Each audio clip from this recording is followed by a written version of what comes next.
The Magdalen laundries were institutions that were part of the philanthropy movement in the 18th and 19th century. And there were continental varieties, but I suppose they came to Ireland via Great Britain.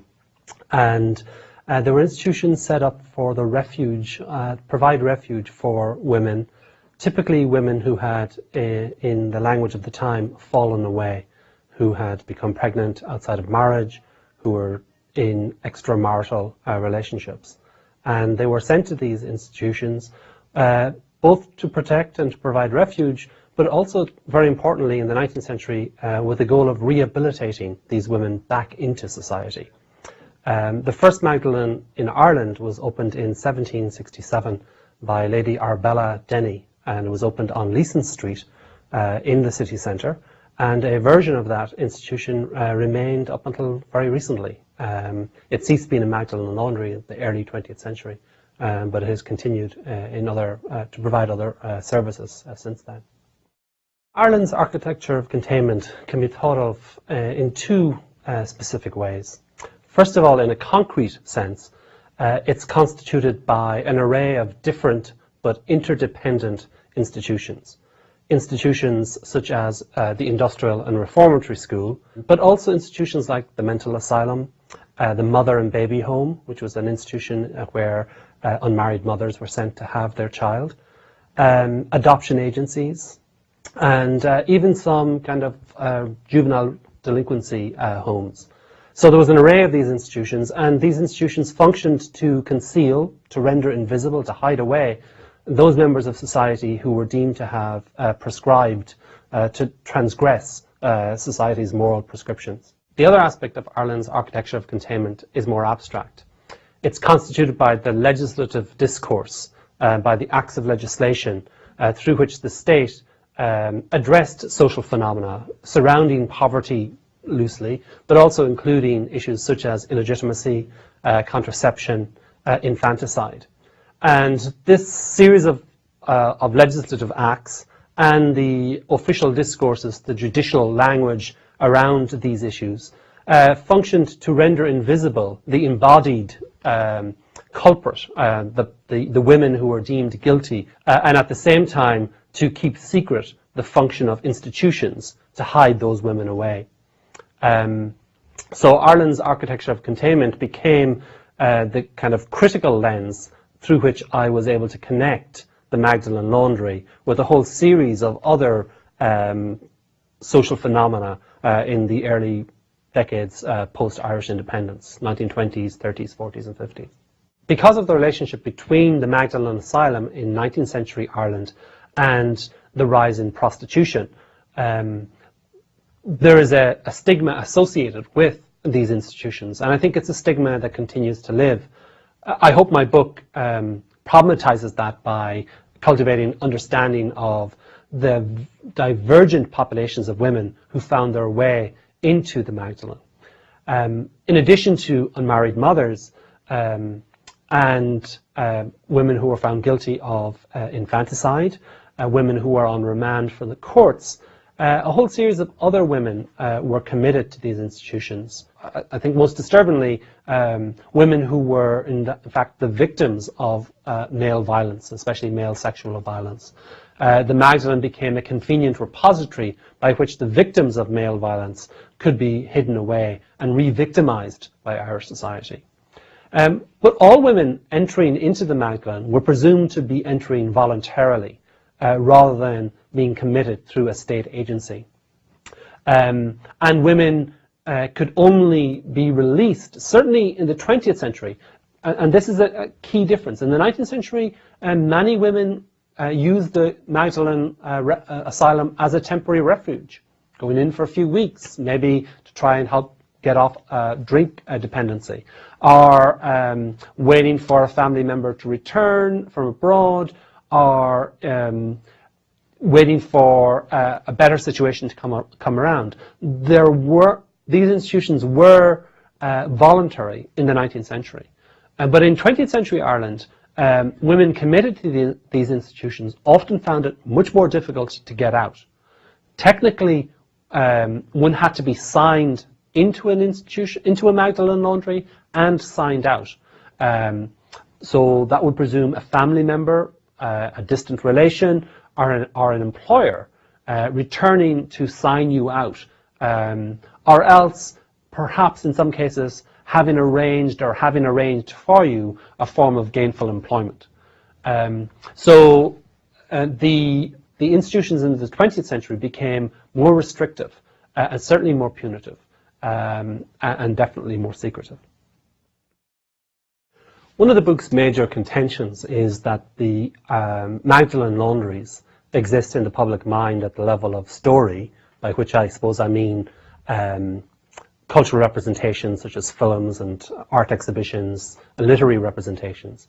So they exist through story and survivor testimony, women who have survived these institutions and have lived to talk about them and have contributed to various documentaries. And the contention is that they live in the public mind at the level of story rather than history, by which I mean archival or history or documentation. And that contention points to the absence of any history for the Magdalen laundry in the 20th century. There is a history for women who went into these institutions in Ireland up until 1900, but the various religious orders, there were 4 religious orders involved in running these institutions, they deny access to scholars to deny access to the records for women who entered after 1900.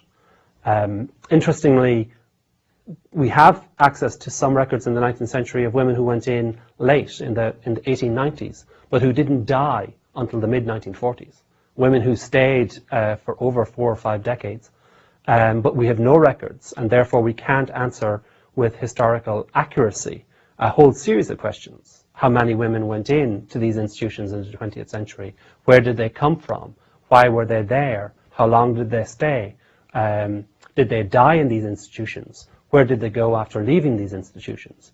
So there is this historical vacuum, and Irish historiography, being so archivally driven, is very uncomfortable with the ways in which this story of Ireland's Magdalens has been disseminated through cultural production. But I feel, and the book argues, that literature, documentary film, feature film, art installations, and poetry, and other cultural reenactments, music by Mary Coughlin and others, have helped recover this story and have given voice to the experience of women who were elided and edited out of Ireland's national narrative. I think the structure of the book is important in terms of the need, despite the absence of an official history, to attempt to construct the history that the archive can betray. I spent considerable time in the National Archive in Ireland and the Dublin Diocesan Archive, and was able to discover and work with primary archival material that demonstrates the state's involvement in the Magdalen laundries in Ireland throughout the 20th century. And this was not accidental involvement. I demonstrate that and I argue that the state was always an active agent in Ireland's Magdalen laundries. And that's a history I can tell. I can't tell the history of the women who went in because we don't have the records. But I felt it was very important in terms of being taken seriously, especially by Irish historians, to work with primary archival material, at least that which was available. I also think that having attempted that and worked to create a history, that lends a context and it grounds and contextualizes the readings of the various cultural representations that the second half of the book considers. The 2 plays by Patricia Beck-Brogan, the 4 documentary television shows, the feature film, and the various art installations. It provides the history of the state's involvement provides an important critical context that validates or affirms the reading of the various cultural representations. There's nothing distinctly Catholic about the Magdalen Asylum, as they would have been known in the 19th century. The Catholic version of the Magdalen, I suppose, is a product of French Catholicism. And certainly a number of religious orders, including the Sisters of Our Lady of Charity of Refuge and the Good Shepherd Sisters, both of which are French religious denominations, came to Ireland and brought these institutions with them. At the same time, even long before the French orders came to Ireland, and there were Protestant or lay-managed Magdalen institutions in Ireland, as there were in Great Britain. Scholarship demonstrates now that, or suggests now that, there were up to 300 Magdalen asylums in the United Kingdom. That would include Great Britain and Ireland. There were over 30 in Scotland. And in the 19th century, by the end of the 19th century, there's at least 22 on the island of Ireland that we know of. By the same token, this phenomenon spread across the Atlantic. The first Magdalen Society in the United States was opened in Philadelphia in 1800. It closed its doors in 1916. But other cities, including Toronto, Chicago, New York, and indeed Boston, had its own Magdalen institution as a way to respond predominantly to the increase in prostitution in 19th century society. And the Magdalen became a punishment, a punitive response for women involved in prostitution. The Magdalen here in Boston, in the South End, was certainly going strong through the 1940s, and indeed the would-be Cardinal Cushing, in the 1940s published a pamphlet on the Good Shepherd's Magdalen here in the city in 1943, I believe. There's a copy in the O'Neill Library. But beyond the continental, the UK and the US, the Magdalen spread throughout the world, and wherever the Good Shepherd sisters were, there were Magdalen institutions. However, the book argues that there was something distinct, perhaps two things distinct about the Irish phenomena, or the evolving nature of the Magdalen in Ireland. First, I think, was the fact that Ireland in the 20th century, post-1922, the history of Ireland is a history of the state's emergence from a colonial experience, moving out of an experience with empire. And that's distinct to Ireland in difference to the other societies that I mentioned, the other countries and states I mentioned. So there seems to be a way in which the peculiar nature of the Magdalen in Ireland is tied to that, and I'll try and characterize that in a moment.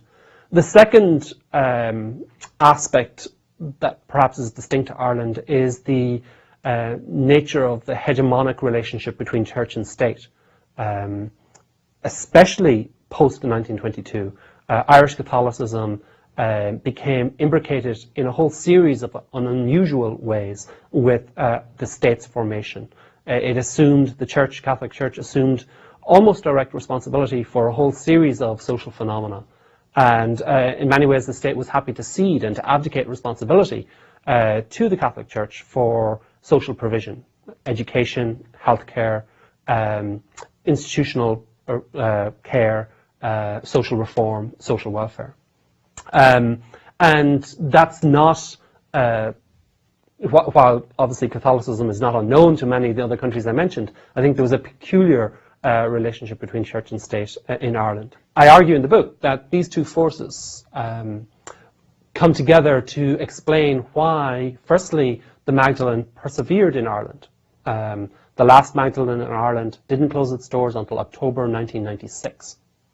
Most of the other Magdalens in the UK either closed or transformed their mission to be more vocational, working specifically with unmarried mothers by the 1920s. So there's a big leap, there's a big gap in years. And the second aspect that I think that's distinct to Ireland is the ways in which post-independence the Magdalen ceased to be the rehabilitative institution of the 19th century and became more carceral, more punitive, and consequently more secretive.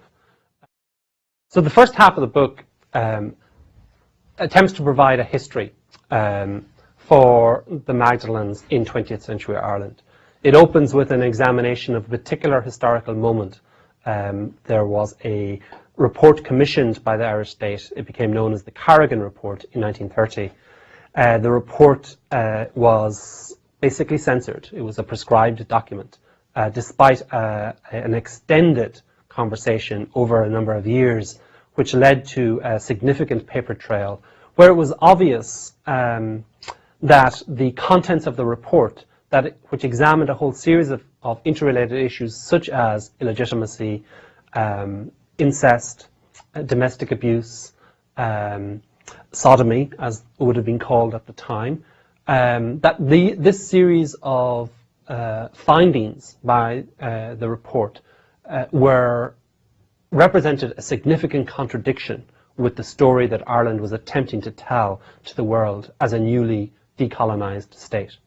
Post-independent Ireland was in an era of identity formation, trying to project a certain vision to the world. And crucial to that vision, crucial to that story of Irishness, was Catholicism and Catholic morality. The other elements would have been a Gaelic state, a rural state, an agricultural state. But a moral state and a Catholic state were crucial elements in the story of Ireland, the story of the recently independent nation state. And the Carrigan report flew in the face of that narrative and had to be, and was indeed, prescribed by the state. The Carrigan report did result in the Criminal Law Amendment Act 1935, which was, to my mind, the legislative vehicle which underscored Ireland's institutional response to acts of, quote-unquote, social deviancy. The Criminal Law Amendment Act is the legislative vehicle which inscribes Ireland's architecture of containment, because it is in this piece of legislation that an institutional response was the agreed upon response to a whole series of social phenomena, including illegitimacy, unmarried motherhood, infanticide, incest, domestic, sexual and physical abuse. I then go from that specific historical moment to, in chapter 2, the book examines a series of moments across the first 5 decades of independence and looks at 4 different social phenomena to demonstrate the ways in which the Magdalen Asylum became the institution that was always presumed available to the state to hide away, to render invisible problem women. The first section of that chapter looks at unmarried motherhood and the ways in which, in addition to mother and baby homes, women who had a second pregnancy outside of marriage were simply transferred into the Magdalen, and the Magdalen was the only available institution to respond to this particular social problem. Likewise, in a most disturbing study, the most disturbing aspect of the book for me to engage with was the treatment of women found guilty of infanticide. And I demonstrate through archival records that at least 60 women were sent to a Magdalen rather than to prison. Many more women were sent to similar religious institutions. But having been found guilty of the crime of infanticide, they were given a suspended sentence upon voluntarily agreeing to enter into a Magdalen. And I suppose the peculiarity of that is that it was much easier to get into a Magdalen than it was to get out. So the state de facto sentenced women to an institution for whom there was no guarantee that they could ever leave this institution.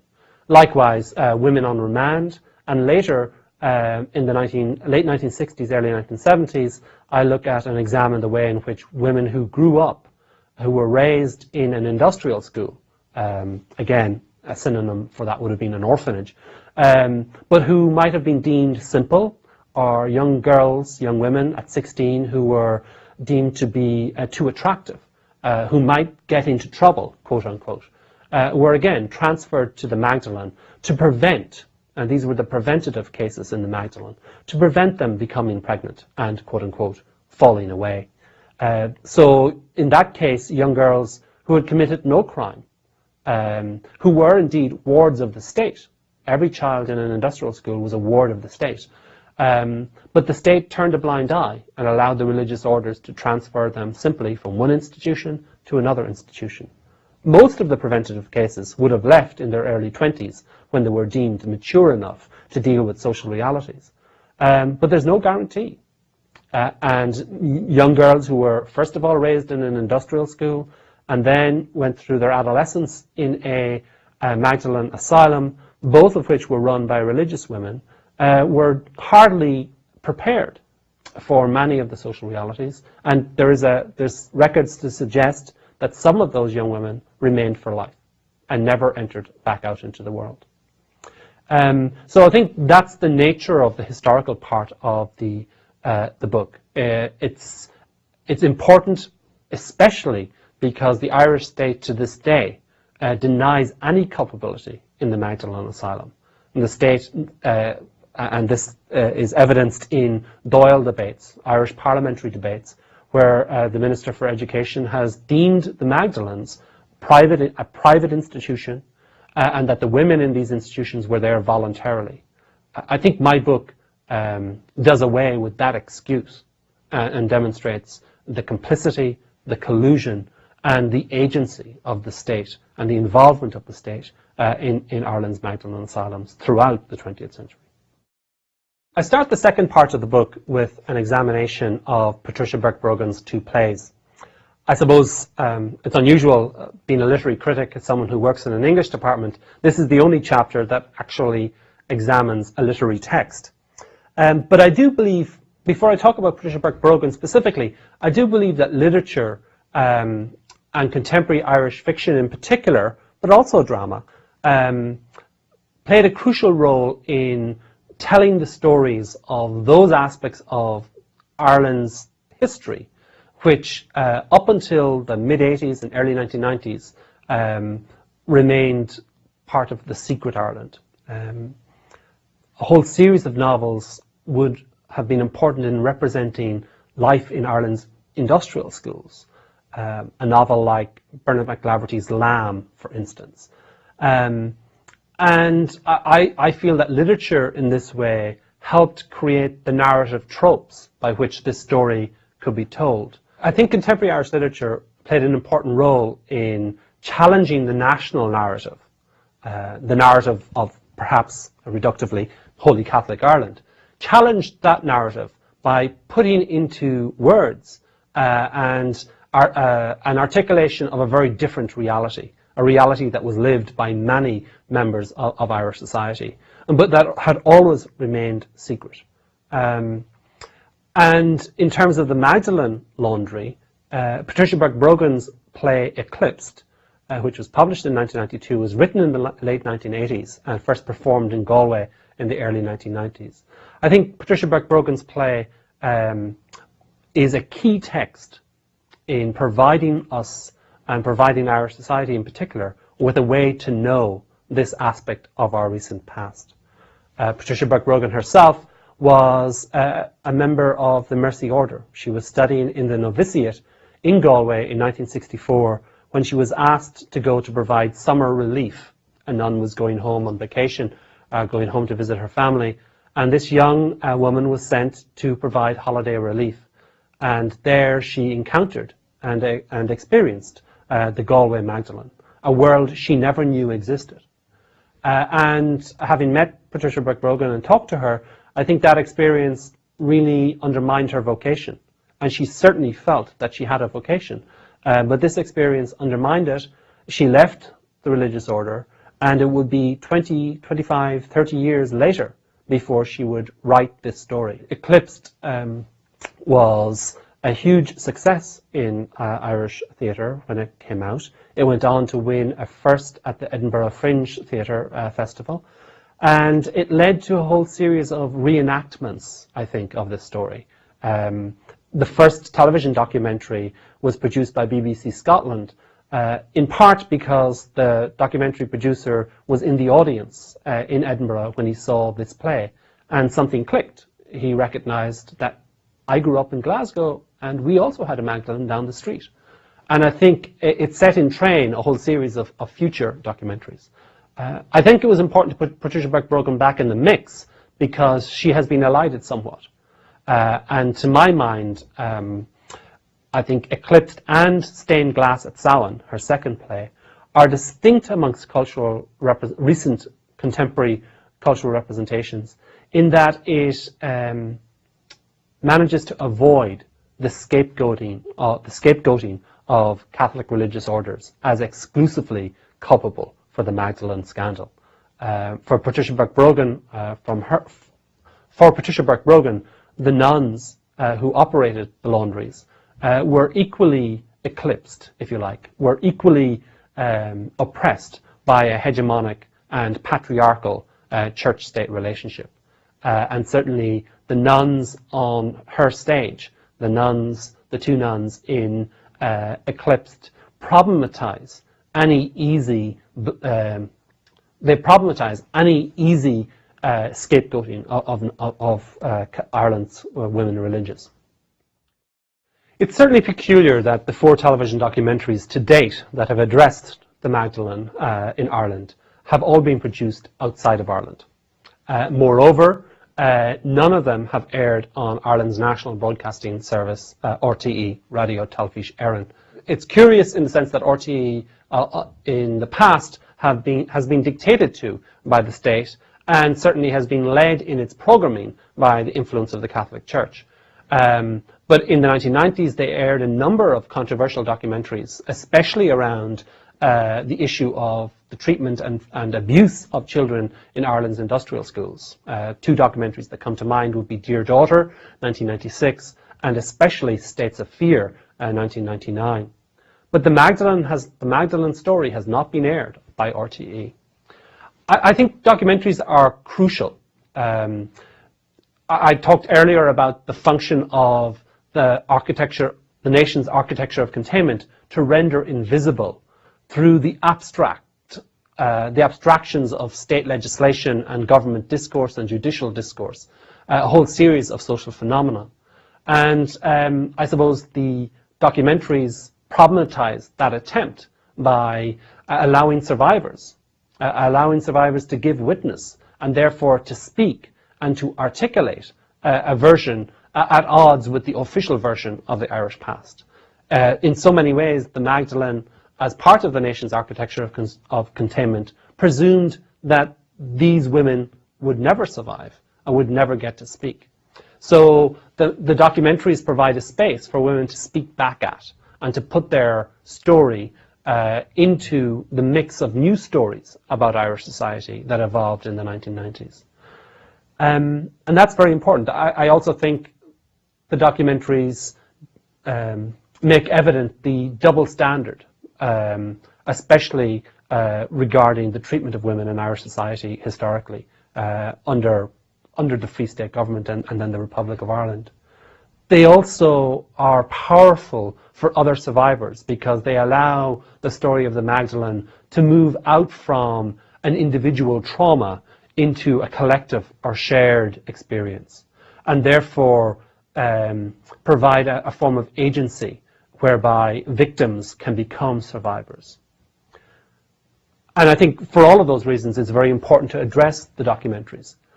On the other hand, documentaries and films, feature movies, can be problematic in that they tend to exploit, sensationalize, and perhaps even eroticize aspects of individual trauma. While the primary drive of these documentaries is one of empowerment, one which is rooted in the need to challenge a national narrative, they can also be a way, there is also a way in which the documentaries can close down the past.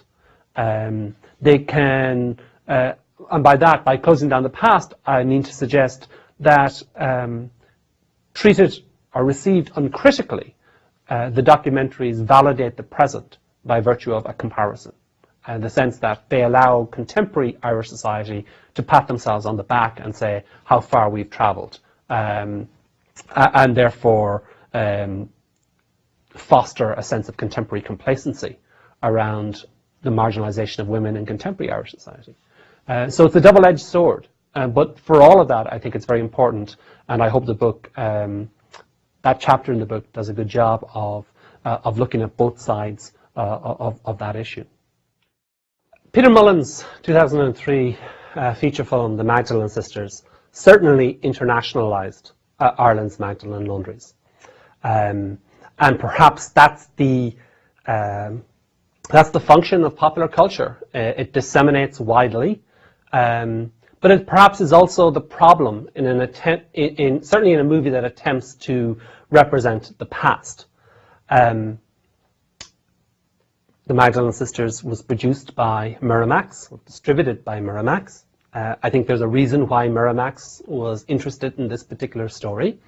This movie came on the heels of the Catholic Church child abuse scandal, not just in Ireland by any means, but certainly here in the United States. So there was a ready-made audience, and I'm not so naive as to think that there isn't a relationship between those two things. That said, I think Peter Mullen had very different motives. He was certainly inspired by the earlier television documentary Witness, Sex in a Cold Climate, directed by Steve Humphries. And in many ways, the Magdalen Sisters dramatizes in that earlier documentary. But as a film director, he also was tied into a set of expectations about entertainment, about putting people in seats in movie theaters. So there are ways in which sensationalization or melodramatic elements creep into a story which otherwise is largely historical. There are some problems, however. It isn't until the end of the movie that the viewer learns that this is in fact a dramatization based on historical events rather than a work of fiction.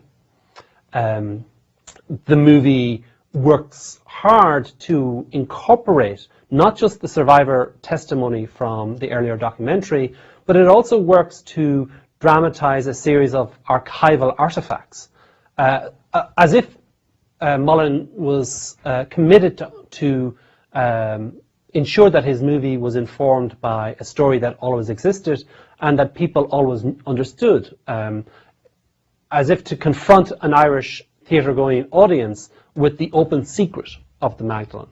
So one scene in the movie is based on a Corpus Christi procession through the town where the young girls from the Magdalen are allowed out and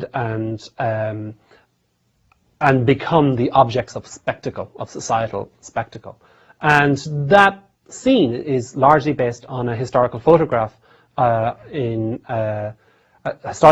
from Dublin, where again young Magdalens walk down the street, escorted by police, by members of the Garda Síochána on either side. So the movie is at all times is competing between these two impulses, to function as entertainment and to attempt to tell a historical story. I suppose the most problematic scene in the movie is one in where two nuns in the Magdalen, within the movie, force the penitents to strip naked. It's interesting that a number of survivors who have seen the movie say two things. First of all, as dire, that's the word my students use when I've shown the movie, as dire as the representation of trauma and physical and psychological abuse is in the movie, survivors say that it's not nearly damning enough. On the one hand. On the other hand, survivors dispute that something like that would ever happen. The scene of where the women are forced to strip.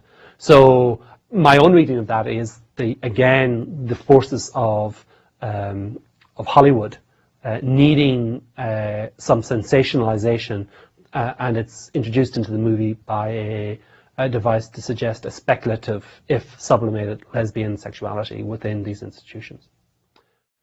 The last chapter looks at two art installations, one by a San Francisco-based artist, Diane Fenster, who did an art installation around a series of bed sheets, linen bed sheets, hung in a gallery, as if in a laundry, with clothes pegs. And onto the white linen bed sheets, she has projected a series of images, photographs, objects and some text.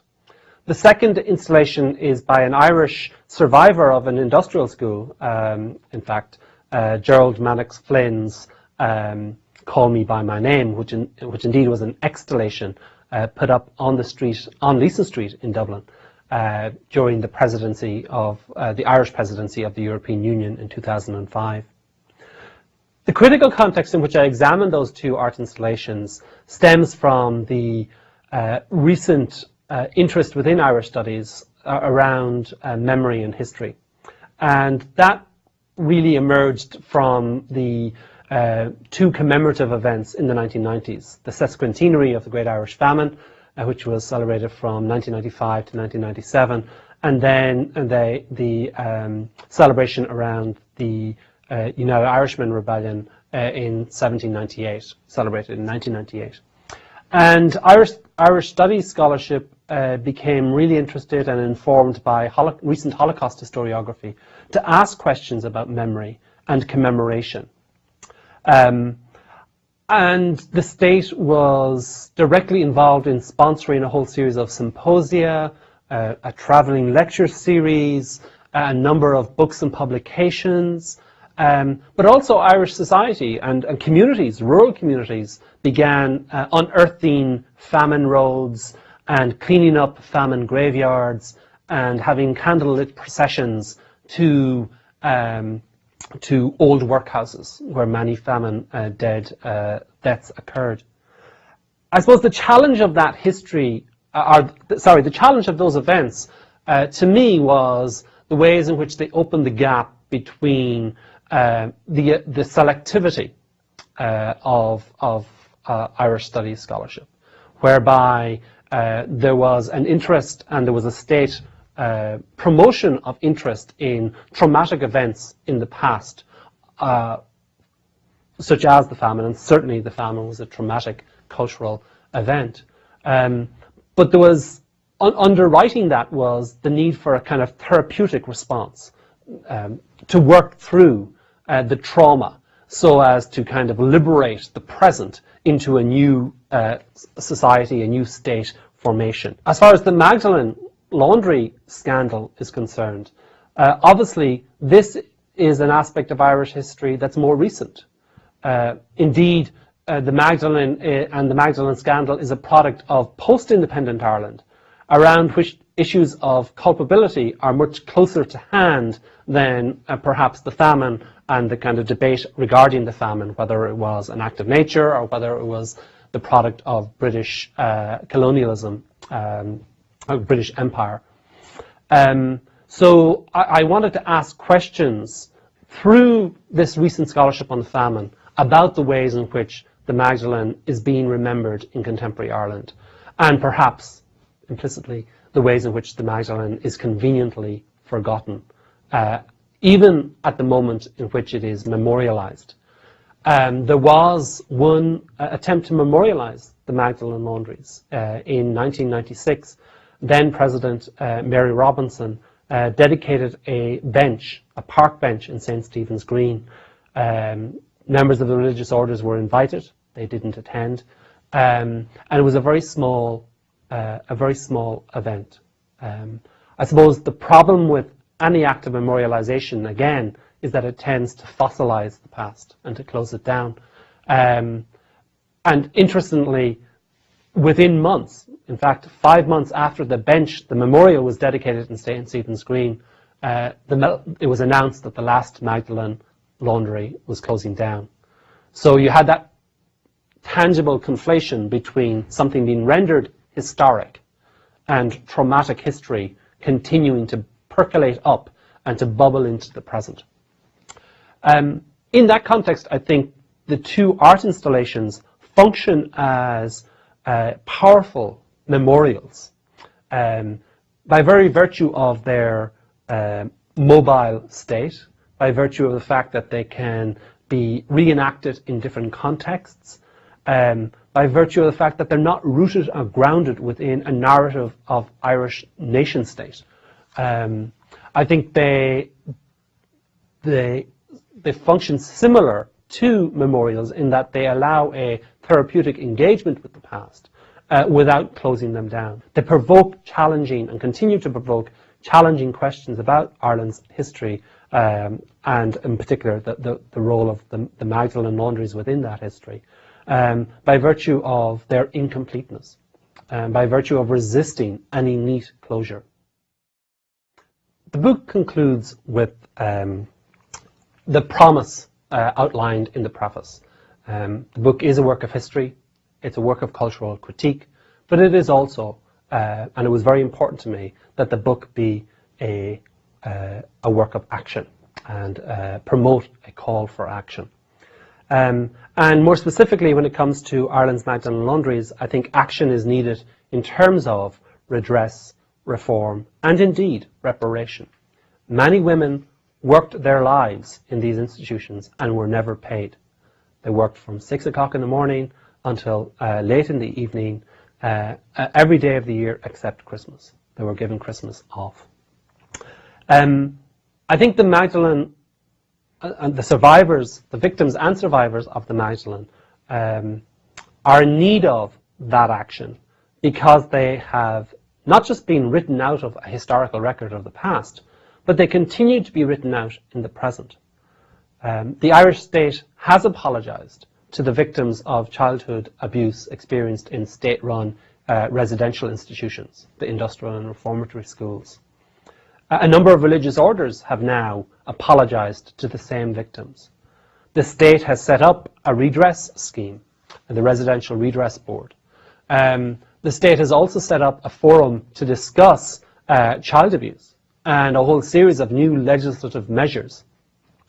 None of those measures, none of those reforms, none of those apologies have been extended to the Magdalen population. And from the state's perspective, and again on the floor of the Irish Parliament, a minister of the state distinguished between the victims of residential institutions and the Magdalen institutions in terms of the fact that the population were adult, not children, and that the institutions were private, not state-funded. My book collapses that distinction because I demonstrate conclusively that the state was, as I said earlier, was always an active agent in the Magdalen institutions. I also think there is a power that comes with apology. I think if the history of the South African peace and reconciliation process tells us anything, and in particular the role of Desmond Tutu, is that forgiveness is not nebulous. It is powerful. And forgiveness does not presume amnesia, forgetting the past. Neither does it presume an amnesty. But there has to be an articulation through forgiveness. And I think the fact that none of the 4 religious orders have either released their records or apologized, and they're not the only ones who have to apologize, remains a bone of contention for the survivor community. Likewise, and not to be forgotten in this conversation, I think Irish society needs to own up to its complicity and its collusion. The fact that the Magdalen existed so as to enable and to empower notions of Irish respectability. The Magdalen laundries, as commercial entities, benefited from ordinary, everyday, middle and upper class families sending their laundry to be cleaned without asking who did the work. More closely connected, families themselves who abandoned these women. Women were abandoned to the Magdalen institutions. They weren't committed to them. That's one of the big distinctions between the other residential institutions, mother and baby homes and industrial schools. Women were committed invariably by family members or by a local priest or a local religious. And many of the religious orders to this day claim that the families are culpable and have refused and reject any calls to own their family members. Indeed, and this is particularly disturbing, a number of religious at the Galway Magdalen Asylum claim that it was families who insisted that the nuns maintain the family's anonymity by ensuring that women, when they died in the Magdalen, were buried without the family name on their tombstone. So I think the state, I think the Catholic Church, not just the religious orders involved, the Catholic Church written large, the families and Irish society need to challenge their own sense of what is right, what's ethical, and seriously engage notions of redress, reform, and reparation. Certainly my book attempts to tell a story that casts the Catholic Church in Ireland in a less than flattering light. The story of Ireland's Magdalen laundries emerged at a time when a series of other critical stories of Irish Catholicism were also breaking out and breaking through. And the story of clerical pedophilia, and the stories of institutional abuse in state-funded but church-managed residential institutions, the Irish adoption, Irish-US adoption scheme. And then all of these are linked through the fact that the state abdicated to the Catholic Church responsibility for social provision in these areas. At the same time, from the very beginning of this project, it was apparent to me that there is a distinct shift in church-state relations and in relations between Irish society and the Catholic Church in the 1990s. And while this book in no way evades church culpability, and in fact calls for admissions of responsibility regarding this specific area, I think it's very disturbing to see the ways in which the old partners in Irish hegemonic social control, church and state, now are vying against each other. I think it's particularly convenient to the Irish state, and particularly the current administration, the Irish government, and to Irish society, to have the Catholic Church as the scapegoat, the bad enemy by which we can measure our progress, how far we've evolved into our new Celtic Tiger and now post-Celtic Tiger cosmopolitan, successful society. There's almost a sense that the new dispensation is embarrassed by the Catholic Church and the culture of deference by which Irish society was enthralled to the Catholic Church. I think the Magdalen laundry, the story of the Magdalen laundries, problematizes that scapegoating and that easy blaming of Irish nuns. First and foremost, both groups of women in the Magdalen laundry, the nuns and the penitents, were Irish women. And here you have one group of Irish women committing forms of abuse towards another group of Irish women. But both groups were functioning and operating within a male, patriarchal, chauvinist society. So I think there's plenty of blame to go around. And I think it's very important that research and scholarship continue to problematize that easy scapegoating gesture. The book doesn't attempt to evade Catholic culpability. I think it's presumed. But it's equally important that one problematizes the ways in which that's become convenient for Irish society and for the Irish state. The research process for Ireland's Magdalen laundries was extensive. I work in an English department, but all of my work and all of my writing to date is archivally informed. I think that's the product of working in an interdisciplinary environment, working in the Irish Studies program here at Boston College. But going back to the dissertation, of which the Magdalen laundries was one chapter, the research informing the book required and necessitated a series of trips to Ireland, engaging in extensive research in Ireland's National Archives in Dublin, but also Dublin's Diocesan Archive. And I had a wonderful archivist in Dublin, our Archdiocesan Archive, provide me with wonderful assistance in accessing sometimes sensitive material. And he was very open to my work and very supportive.